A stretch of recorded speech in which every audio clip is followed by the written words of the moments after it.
হুম, কি বাজে গন্ধ, কোথায় থেকে আসছে?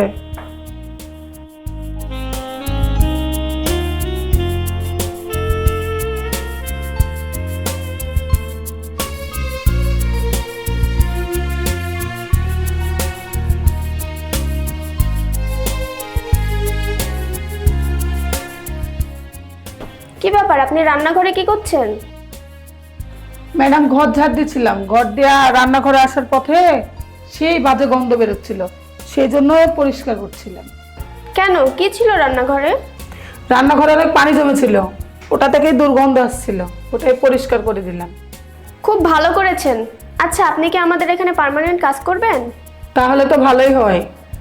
বাসায় অসুস্থ মেয়ে, অনেক টাকার ওষুধ লাগে, আমি রাজি।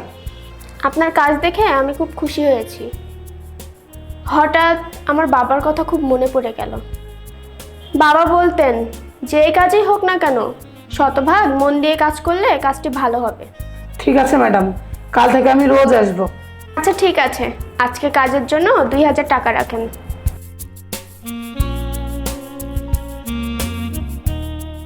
ম্যাডাম, 2000 টাকা তো অনেক বেশি হয়ে গেল।